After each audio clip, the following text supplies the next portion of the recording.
Dans la présente communication, je vous montrerai plusieurs exemples tirés du phénomène du japonisme appliqué aux arts de la scène tant des paroles que lyriques. Le point de départ de mes recherches est donné par deux textes phares du japonisme.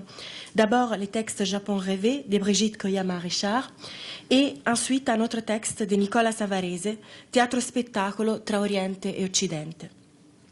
Nous avons donc analysé les répertoires lyriques et des proses, d'abord dénichant les sujets japonais dans notre regard, donc japonisant, dont la grande majorité est rédigée par des auteurs occidentaux et seulement dans quelques cas isolés est attribuée à des auteurs japonais et donc qui ont fait l'objet des traductions d'époque, donc 19e siècle.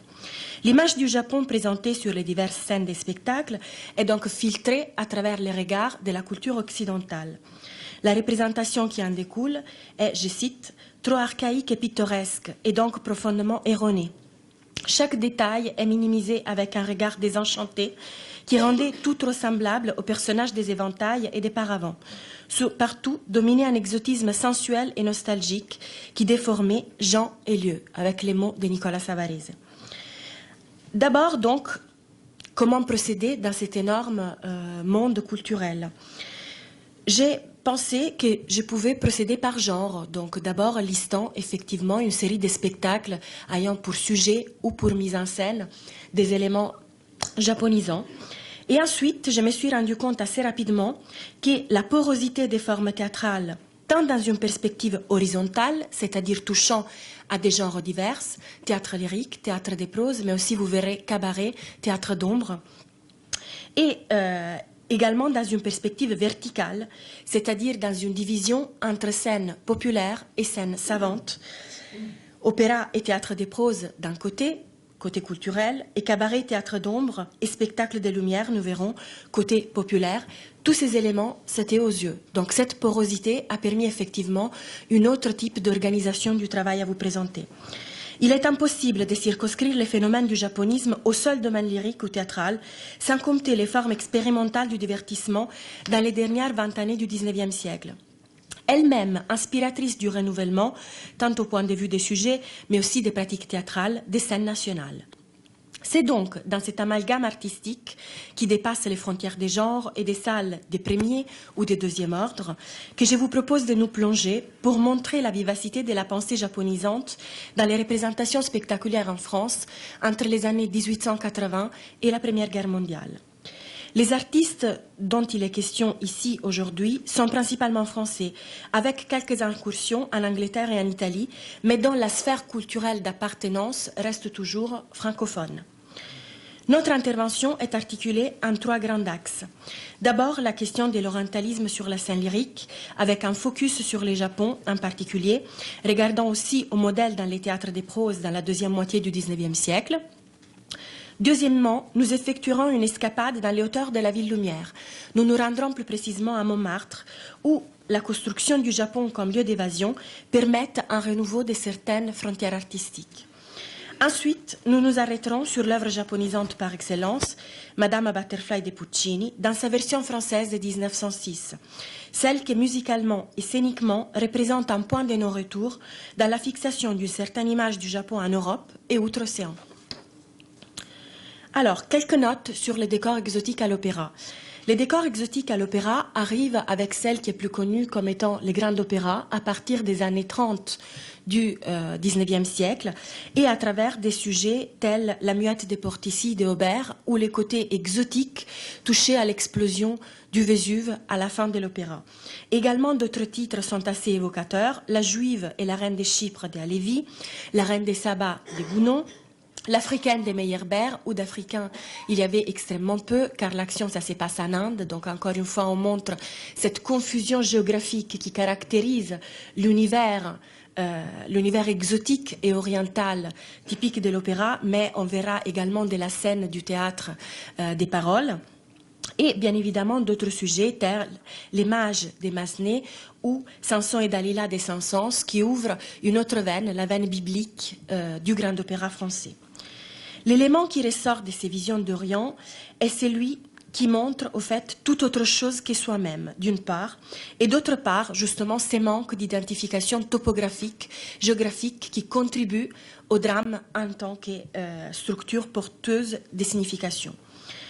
Si les lieux de l'intrigue sont indiqués dans les livrets, leur représentation visuelle se rassemble, notamment dans l'utilisation des choix de structures architecturales tridimensionnelles qui se consacrent presque exclusivement à l'utilisation d'un temple.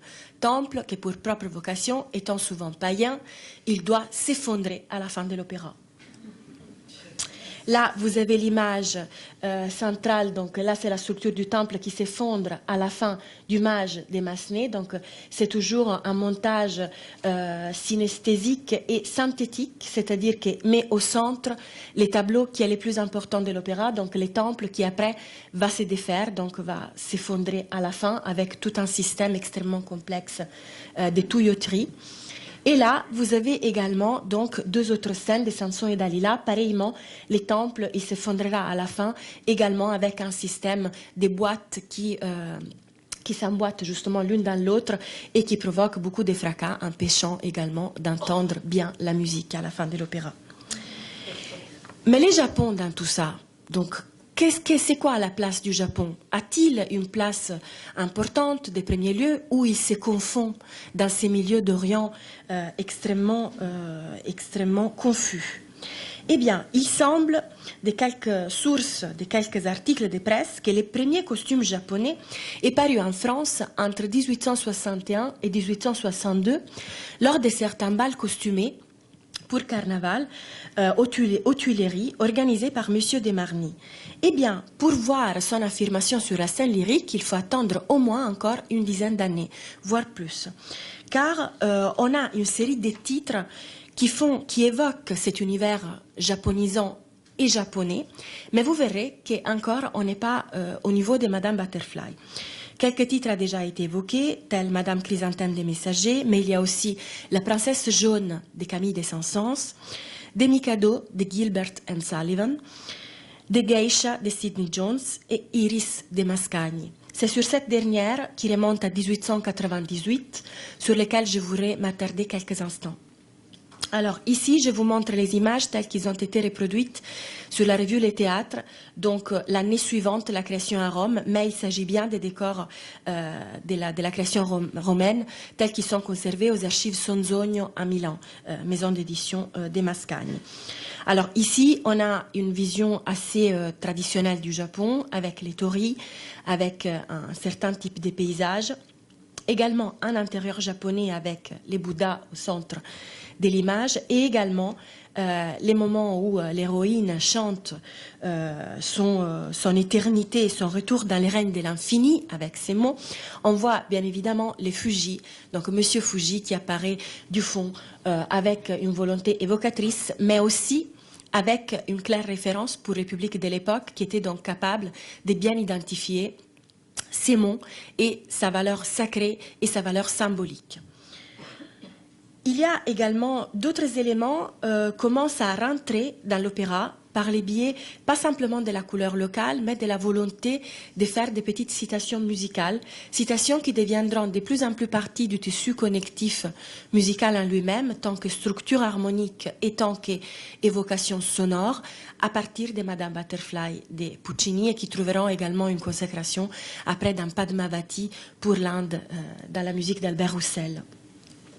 Une autre photo qui me semblait assez importante, c'était celle de la protagoniste. Évidemment, il s'agit d'une photo en pose, donc dans un studio. Il ne s'agit pas d'une photo prise sur scène. C'est Eric Létard-Clé, donc la créatrice du rôle d'Iris, avec ses grands éventails, donc symbole de la tradition japonaise, et un petit koto, seul élément réaliste qui figure dans la partie, disons, j'étais en train de dire dans la partition, car effectivement, il y a à plusieurs moments une joueuse, une geisha qui joue du koto réellement et qui est repris par des instruments à cordes également, donc en orchestre. Donc on a une volonté mimétique de montrer cet élément. Donc, ça a été mon point de départ. Comment avancer? J'ai préparé, là je suis désolée si c'est pas très lisible, mais ça vous montre déjà quand même un peu l'avancement de ma recherche. J'ai commencé effectivement à collecter plusieurs spectacles, car c'est ainsi que j'ai raisonné, entre évidemment donc ceux qui étaient les titres déjà évoqués au sujet de l'opéra, mais auxquels il faut par exemple ajouter aussi Yeda d'Olivier Métra, qui a eu un énorme impact au niveau des costumes japonisants, mais aussi d'un point de vue, il y a aussi d'autres titres donc qui proviennent plutôt du théâtre des proses, tels Les Couvents du Dragon Vert, adaptation des Seiriji, pardonnez-moi la mauvaise prononciation, donc adaptation française du drame japonais. Également Yamato, par l'œuvre des Roni, justement, et Judith Gauthier, qui signe une adaptation des Shushingura. Et également La Marchande des Sourires. En revanche, ici, il s'agit d'une création nouvelle de Judith Gauthier, mais dans une ambiance japonisante, tout comme Princesse d'amour, qui reviendra plusieurs années après, en 1908, toujours sous la plume de Judith Gauthier. Il y a, au milieu de toutes ces adaptations, je voudrais également ajouter quelques mots sur deux créations sur lesquelles on reviendra par la suite, c'est-à-dire La Fata delle Bambole, qui est un spectacle, une pantomime ballet avec musique des Bayer qui a vu le jour à la Scala de Milan, et sur Il Paese dei Campanelli, une opérette beaucoup plus tardive des années 1925, donc en pleine ère fasciste. Mais les deux spectacles ont un élément en commun, c'est-à-dire celui de montrer un petit kame japonais à leur intérieur. Soit on voyage dans l'idée de l'optique, disons de l'intrigue, à travers plusieurs pays et à un certain moment, on s'arrête au Japon. Ça, c'est pour Il Paese dei Campanelli. Soit ce sont des poupées qui se réveillent et qui montrent plusieurs scènes de couleurs. Et donc aussi, évidemment, la scène japonaise. Mais pour les reconstituer, on essaye d'être au plus près de la réalité. Si pour d'autres scènes, par exemple dans la Fata delle Bambole, on s'appuie à des éléments féeriques, donc on s'appuie un peu à des effets de lumière qui montreraient un peu les côtés surnaturels, eh bien au moment où on arrive à ces scènes de couleurs japonaises, on a presque la volonté de montrer qu'on est capable de faire du vrai mieux que les vrais réels. Et donc on accorde une particularité, une attention à chaque détail qui n'est pas de même dans d'autres scènes de couleurs. Mais j'y reviendrai dans quelques instants. Au centre de mon schéma, vous voyez deux sections qui concernent aujourd'hui notre voyage à Montmartre, c'est-à-dire les chansons grivoises d'Yvette Guilbert et les spectacles des théâtres d'ombre. Je ne vous dévoile pas pour quelles raisons je les ai mis au centre et je ne vous dévoile pas non plus encore pourquoi j'ai choisi de vous en parler dans ces contextes. Il faudra attendre quelques minutes. Revenons donc sur notre Fata delle Bambole. Je vous disais, il s'agit donc d'un ballet pantomime qui accueille à son centre ces petits moments, cette scène japonaise avec des poupées japonaises et notamment des chrysanthèmes au milieu duquel il y a une petite geisha qui s'anime comme dans un carillon. Ça, je l'ai trouvé particulièrement amusant parce que dans le Paese dei Campanelli, c'est exactement la même scène qui est reprise. Il y a deux personnages qui appartiennent à la sphère culturelle européenne. Ils sont des Hollandais. D'ailleurs, je vous rappelle que c'est aussi un clin d'œil à la princesse jaune de Camille Saint-Saëns, où, en dépit du titre, cette princesse jaune, elle habite en Hollande et elle n'est pas du tout japonaise. On la décrit comme une japonaise, mais elle est une hollandaise. Donc, vous voyez comment on brouille encore en 1872 ces frontières nationales ou ultranationales ou d'un monde rêvé. Et donc, dans les deux cas, ces kamés ont presque une fonction de montrer un univers très fragile, très précis, très élégant, très riche de culture également, et toujours présenté comme une sorte de petit carillon. Les personnages ont des mouvements mécaniques et donc presque, attention, privés des sentiments. Ça, c'est les côtés, c'est les prix à payer pour être japonais dans l'Occident quand même européen à la fin du 19e siècle. Maintenant, je vous prie de vous envoler avec moi vers les sommets de la Savoyarde, donc on va partir à Montmartre, Montmartre qui surplombe Paris, comme les Glover's Garden à Nagasaki ou les quartiers Kitano à Kobe. Il y a toujours cette problématique des collines qui détiennent une forte identité culturelle dans la topographie des villes. Je ne rentrerai pas ici sur la question, il m'est semblé sympathique de l'évoquer, car il a fait l'objet d'un projet du ministère de la Culture que je viens de terminer il y a quelques temps, il y a quelques mois, et donc qui m'a permis de réfléchir aussi sur ces différents éléments qui se répondent. Et je rappelle également qu'à Kobe, il y a également les musées Kitano, les premiers musées d'art japonaise, donc, musées d'art montmartroise au Japon. Donc, pourquoi Montmartre? Montmartre parce que dès 1873, sur les cendres d'un ancien cabaret, voit le jour au 75 rue des Martyrs les divans japonais. C'est une sorte de cabaret, mais qui a aussi la fonction des lieux de retrouvailles intellectuelles. Il y a plusieurs des noms, plusieurs d'intellectuels qui ont déjà été ici évoqués, et notamment Edmond de Goncourt qui les fréquente, Émile Zola également, plusieurs musiciens, Massenet entre autres, Camille Saint-Saëns, et ainsi de suite, mais je rentrerai après dans cette question, disons. Ce qui nous intéresse, c'est que ces cabarets, au tout départ, au fait, pardonnez-moi, là, il y avait une image del Paese dei Campanelli, donc pour vous montrer aussi un peu ces deux univers, un peu japonisants quand même dans l'esthétique de l'affiche. Et là, on arrive à notre divan japonais. Les divans japonais, donc, je vous ai dit, il est surgi des cendres d'un ancien cabaret qui n'avait rien de japonais, même pas dans les titres, et qui était rien d'autre qu'un petit estaminet parmi tant d'autres. Il prend ses noms en 1873 et on les voit ici très clairement. Il s'agit d'un café, mais on organise également des déjeuners, des dîners, des soupers, et il n'y a pas encore de spectacles particuliers qui se produisent à l'intérieur. Là, on est avec cette affiche en 1885, et vous voyez quand même qu'assez rapidement, là, on est en 1890, dans l'affiche à côté avec la figure de la Chérette, la petite parisienne peinte par Chéret. On voit qu'effectivement, le seul élément presque oriental qu'on peut, ou en tous les cas exotique, qui décèle au-delà du titre du vent japonais, c'est l'élément de la troupe espagnole. Puis il y a ces personnages un peu parisiennes, un peu couleur locale, et il n'y a plus rien des japonais ou des japonisants qui s'y rattachent. Néanmoins, vous verrez, à mon avis, c'est exactement ça qui vaut la peine qu'on dépense quelques mots là-dessus. En 1890, c'est Yvette Guilbert qui est appelée par Jean Sarrazin, les poètes des Olives, comme il aimait bien se définir. Elle est appelée donc à présenter un spectacle particulier, l'heure d'Yvette, entre 10h et 11h tous les soirs, après son spectacle au Moulin Rouge. Un spectacle particulier qu'elle concevait uniquement pour une clientèle artiste et une clientèle très raffinée.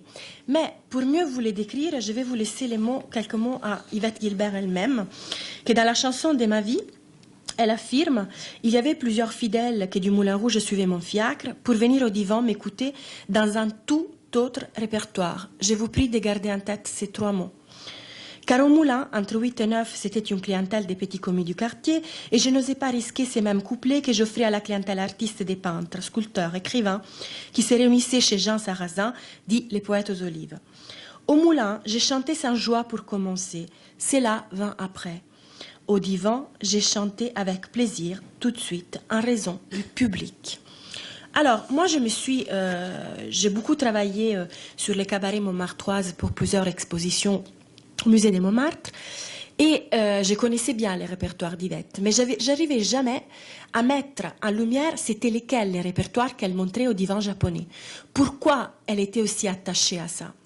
Eh bien, parce que c'est son premier changement. Les chansons grivoises arrivent exactement et uniquement au divan japonais pour ensuite s'envoler partout dans le monde en passant par les casinos de Paris et ensuite être exportées aux États-Unis et être rendues célèbres partout. Mais qu'est-ce qu'il a? Alors, pourquoi les divans japonais et pas un autre endroit? Certes, les publics. Mais est-ce qu'il n'y aurait pas une autre raison plus secrète? Là, je vous fais part de mes idées. C'est-à-dire que, moi, je pense que l'élément qui a poussé Yvette Guilbert à pouvoir se présenter sur cette scène est lié au fait que c'est les filtres qui fonctionnent. Les divans japonais avaient déjà quand même une allure des lieux où tout était permis et où, au fait, on pouvait effectuer entre public et interprète ce qui était l'effet de distanciation qui sera par la suite codifié par Brecht. C'est-à-dire cette capacité à pouvoir adhérer à un répertoire extrêmement parisien, mais dans les temples de la liberté, liberté spatio-temporelle, évoquée tant dans les titres du lieu, divan japonais, mais aussi surtout par les côtés exotiques qui est évoqué également par les décors qui l'accueillent. Yvette Guilbert, ici, elle n'utilise aucun escamotage en termes de trucage. Elle est, là, pardonnez-moi, il y a encore 2 images, et vous voyez encore, au fil des années, on n'a absolument rien des Japonais qui revient. L'affiche déchirée, la seule chose qui me semble qui met en avant, c'est plutôt l'idée des silhouettes. Silhouettes qui elles-mêmes renvoient au théâtre d'ombre dont on parlera dans quelques instants. Mais Yvette Guilbert est ici avec des gants noirs et une robe blanche ouverte. Elle est exactement celle qui est représentée par Toulouse-Lautrec. Donc il n'y a aucun élément exotique, sinon dans les yeux de qui la regarde et qui voit un pur produit français au Montmartrois à travers les yeux de l'autre de soi.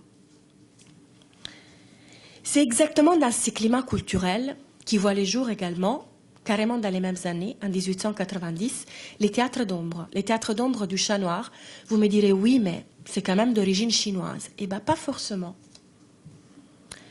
Là, il y a une image de l'une des plus importantes pièces, la Marche à l'étoile, sur musique de Georges Fragerolles et néanmoins quand même décor d'Henri Rivière et conception d'Henri Rivière.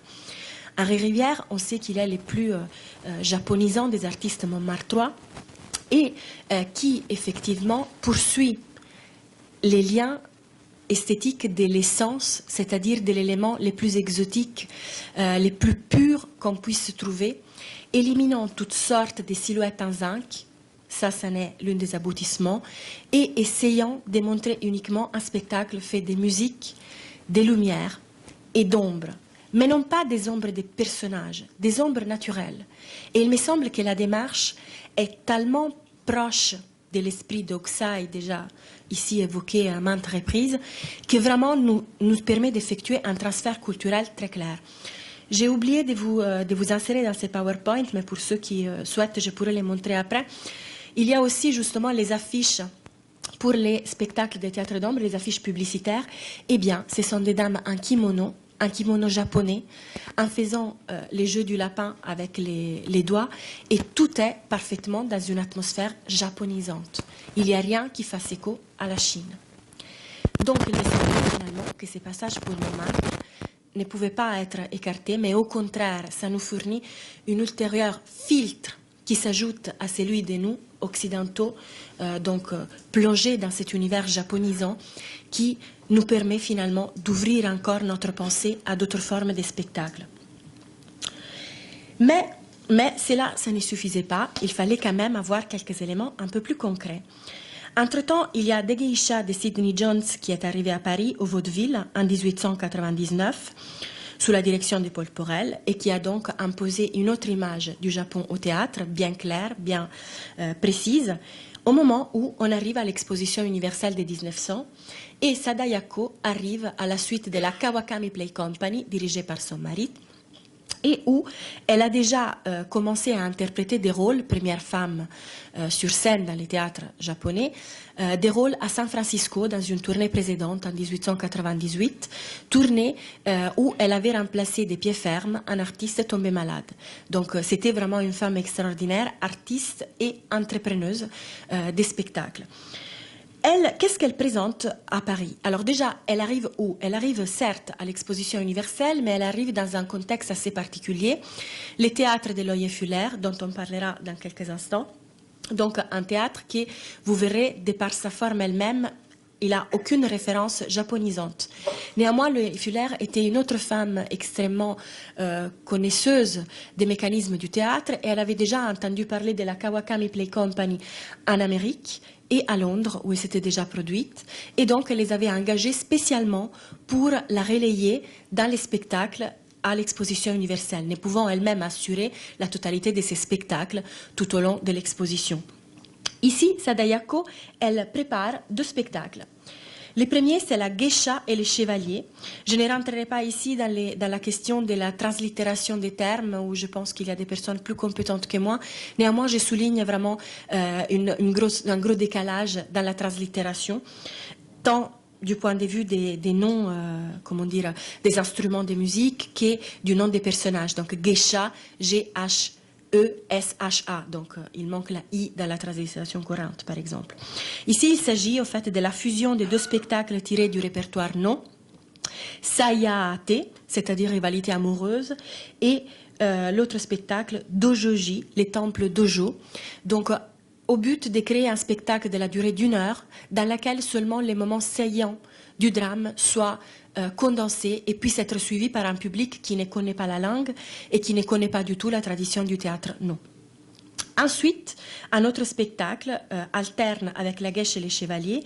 Kesa, c'est un autre spectacle traditionnel japonais, également encore une fois soumis à un travail des ciseaux par Otojiro Kawakami et Sadayako.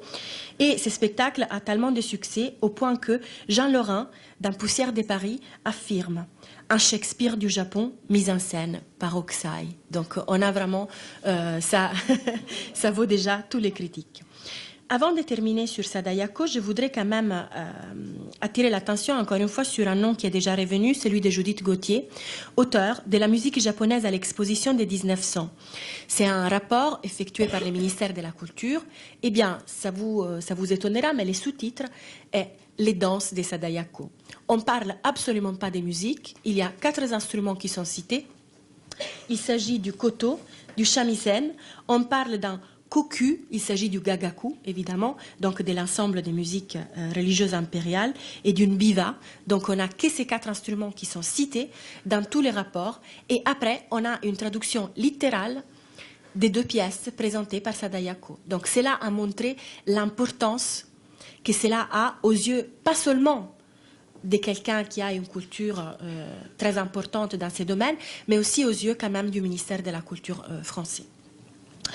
Il y a, je voulais vous montrer aussi une autre image donc, du spectacle, toujours La Geisha et les Chevaliers, qui figure dans la revue Les Théâtres, et toucher un mot sur les théâtres qu'il accueillait. Donc il s'agit du théâtre de Loyer Fuller. C'est un théâtre qui a été probablement, dont l'architecture a été signée probablement par Henri Savage avec les concours de Loyer Fuller. Et pour des indications plus précises, je vous renvoie à l'article de Jean-Baptiste Minaert dans les catalogues Loyer Fuller d'Ancès de l'Art Nouveau. Et les bâtiments se trouvaient rue de Paris, au fond de Cours-la-Reine, près de la place de l'Alma, donc dans un lieu extrêmement prisé. Et donc, il a attiré énormément de monde. Énormément, évidemment, du public, parfois pas trop avisé, mais surtout des artistes qui donc ont pu descendre de Montmartre et aller, encore une fois, poursuivre cette promenade japonaise à l'exposition universelle. Maintenant, je voudrais donc arriver à la 3e partie de mon exposé sur laquelle j'irai un peu plus rapidement. J'ai plutôt une série d'images à partager avec vous et je vous renverrai à la monographie que j'ai déjà publiée sur les sujets, donc sur ces spectacles parisiens, japonisants, italiens, bref, cette merveille qui a été non pas Madame Butterfly, mais j'insiste, Madame Butterfly dans cette réalisation particulière qui a eu lieu à Paris en 1906 avec la musique de Giacomo Puccini, mais surtout la mise en scène d'Albert Carré. Donc ici, nous sommes face au premier, donc au décor réalisé par Marcel Jambon et Alexandre Bailly, lui-même inspiré par les maisonnettes japonaises du jardin Albert Kahn, dont il sera question d'ici peu, et dont on verra des images, je dirais donc 2 restaurations avant la vôtre, Jean-Sébastien, je crois, parce que au moins 2, je crois. Des petites. Voilà, des petites. Ah non, non, là il s'agit des toutes petites encore. Voilà, donc là vous voyez plusieurs éléments qu'on reverra dans les photos. Notamment, j'attire votre attention sur les bonsaïs et sur les lanternes, dont on verra les mêmes dans des autochromes du musée Albert Kahn. Je profite pour remercier l'équipe du musée Albert Kahn et en particulier Sigolène Tivol de l'aide qu'elle m'a fournie pendant la préparation de mon livre et toutes les aventures qui ont suivi. Donc là, on voit également un tori, donc assez fréquent dans tous les paysages et tous les enceintes sacrées japonais, et les ponts rouges sur lesquels on reverra par la suite, car il peut être question du pont des Niceaux ou tout simplement de sa reproduction dans les jardins d'Edmond de Rothschild. Sachant que Jardin Albert Kahn, il arrive le même pont rouge, mais seulement dans la saison 1909-1910. Donc, il est trop tardif pour que Jambon et Bailly l'aient vu. Sachant que quand même, ces deux artistes avaient déjà fait une traversée transsibérienne et donc ils avaient déjà pu observer les ponts des Niceaux en condition, et donc il connaissait déjà, pas simplement à travers de nombreux tableaux, comme celui aussi de Félix Régamé, mais il connaissait des visus, ce type de réalité. Donc là, il s'agit de l'un des autochromes si précieux conservés au jardin Albert Kahn. Vous voyez, il y a la lanterne, celle-là, qu'on voyait exactement au centre. Voilà, vous voyez exactement ici, à l'intérieur du décor. Là, il s'agit donc du pont rouge au parc de Rothschild, qui peut avoir représenté l'une des sources pour les auteurs, sans doute la plus proche à ce moment-là. Et là, les ponts des serpents des Niceaux. Là, il s'agit du décor du deuxième acte, donc réalisé par toujours Marcel Jambon et Alexandre Bailly. Ils travaillaient dans la pratique des ateliers associés. Je ne rentre pas dans les pratiques pour ne pas perdre de temps, mais si vous avez des questions, vous pouvez par la suite me poser, je serai à votre disposition. Et là, vous voyez que tout est assez respecté. On a vraiment la montée à travers cette marche, donc typique des maisons japonaises, et qui raconte même Marguerite Carré, créatrice du rôle des Butterfly et épouse d'Albert Carré. Elle-même, elle avait recréé une sorte de petite maison japonaise dans son salon pour accueillir l'ambassadeur du Japon. Et donc, elle avait beaucoup tenu à faire monter cette marche de pureté vers l'intérieur de la maison. Plusieurs éléments qui figurent ici se retrouvent aussi dans les autochromes du musée Albert Kahn. Notamment, j'attire l'attention sur les vases que vous voyez ici à l'extérieur de la maison et que vous retrouvez également ici, juste dans une autre autochrome d'époque, donc à peu près des années 1905-1906. Et là, c'est une autre photo de la maisonnette, d'une des maisonnettes Albert Kahn, mais avant la dernière restauration. Donc, ça remonte à 2006, cette photo.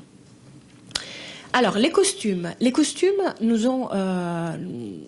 appellent encore une fois un nom déjà bien connu, c'est-à-dire celui de Félix Régamé, qui est venu signer cette production dont on n'a absolument aucune photo ni aucun croquis. C'est les seuls souvenirs photographiques qu'on peut avoir de ces costumes, c'est celui-ci. Donc, Marguerite Carré en pose, mais pour la peine en pose sur scène. Donc là, c'est une photo avec un costume qui a réellement été utilisé. Et donc Félix Régamé qui remplace Charles Bianchini, costumé attitré, justement pour son expérience des coutumes japonais. Et Félix Régamé qui prend parti aussi de ce qu'il nous dit Albert Carré, de cette création qui s'est fait vraiment une création à des multiples voix, donc pour reconstituer au plus précis cette ambiance japonaise. Ici, il y a d'autres costumes qui s'inspirent de ceux de Félix Régamé et qui sont tirés des costumes de Mülzer, qui a créé une nouvelle production pour Géraldine Farrar, qui est créatrice de ces rôles, avec une équipe entièrement japonaise au Metropolitan Opera de New York, et production qui est restée entre 1907 et 1921, avec des décors et une disposition scénique identique à celle de l'Opéra Comique de Paris. Donc encore une fois, cette butterfly qui s'envole un peu partout finalement. Alors, j'aimerais bien, avant de terminer, donc, j'ai un petit peu débordé, mais juste pour montrer d'autres pistes qui pourraient être même exploitées lors d'un autre colloque. Là, je vous montre les costumes. C'est Jenny Carré, donc la fille d'Albert et Marguerite Carré, qui prépare les costumes pour sa mère dans un spectacle, dans un musical. Il s'agit plutôt d'un spectacle en 2 actes et 30 tableaux quand même, avec des musiques de divers compositeurs, qui a eu lieu à la Gaîté Lyrique à Paris. Et donc là, c'est Marguerite Carré habillée en butterfly dans un spectacle intitulé « Montre-moi mon coquelicot », où elle représente son rôle ironique et bien évidemment avec un costume qui caricature celui de Félix Regamet. Mais vous voyez ici, il y a même parfois, on a l'impression de voir presque des ananas ou vraiment tout un décor qui évidemment caricaturise celui avec les belles fleurs et la délicatesse du costume de l'opéra comique, et bien évidemment avec un esprit d'autant plus drôle que la fille et la mère travaillent ensemble avec la créatrice de ces rôles sérieux des Butterfly, donc qui interprète bien évidemment ici aussi cette dame convaincue d'être Butterfly, mais je ne vous dévoile pas l'histoire. Une autre transfert culturel, c'est également cette présence du Tori et du Pont Rouge qui revient dans une autre opérette italienne et par cause, les mêmes auteurs de Il Paese dei Campanelli. Ça, c'est la couverture de la partition de Chinchilla. Donc, où l'action, ça se passe en Chine, mais Chinchilla, c'est une Parisienne, on ne le dirait pas, mais c'est une Parisienne qui part pour éduquer à l'amour les princes qui doivent se marier, donc, et son proxénète l'accompagne pour effectuer l'éducation à l'amour de la jeune princesse. Donc, voilà. Et néanmoins, quand même, il est assez clair la référence à ce type de décor de Puccini. Alors, je voudrais terminer, vraiment conclure en 2 mots, parce que j'ai une petite surprise pour la fin, peut-être, donc j'arrive à tout terminer. Alors, les panoramas que je viens de vous esquisser ne voulaient absolument pas être exhaustifs, c'est juste une première prise de contact avec un terrain d'autant plus motivant et d'autant plus intéressant. Je voulais ici seulement montrer la complexité topographique à Paris de la diffusion du japonisme sur les diverses scènes des spectacles, les dynamismes et la porosité de ces divers mondes et leurs frictions, réelles ou imposées par la critique, populaire, savant, on est toujours dans ce genre de querelles, encore aujourd'hui d'ailleurs, avec aussi la volonté de franchir les limites des genres spectaculaires. Il nous semble le plus important apport du japonisme aux pratiques théâtrales françaises et européennes, allant bien au-delà de la simple teinte japonaise aux couleurs locales. À travers les rapports avec le japonisme, ce n'est pas seulement la façon de représenter l'autre, avec des modalités diverses au fil du temps qui apparaît, c'est aussi la conscience de sa propre identité occidentale qui se renforce. Essayant de définir un autre univers, dans ces cas celui japonais, grâce aux filtres occidentaux nécessairement employés, tant pour la dramaturgie que pour les représentations spectaculaires, c'est l'essence même du théâtre français qui s'en trouve enrichi, comme il le disait déjà Victor Hugo dans les préfaces de Cromwell.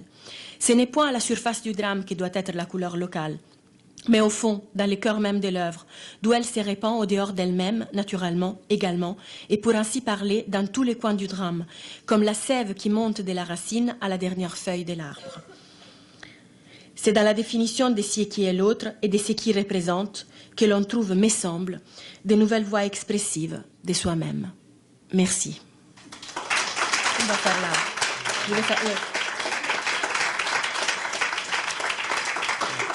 Alors, j'ai une petite surprise.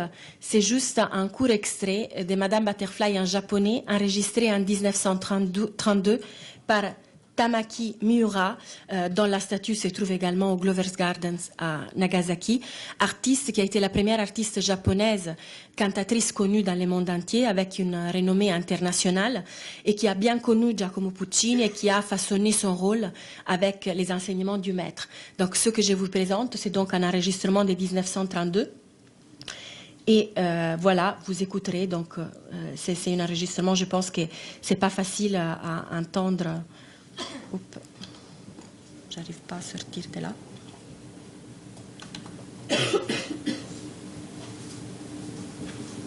Parfait. Oh,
Merci.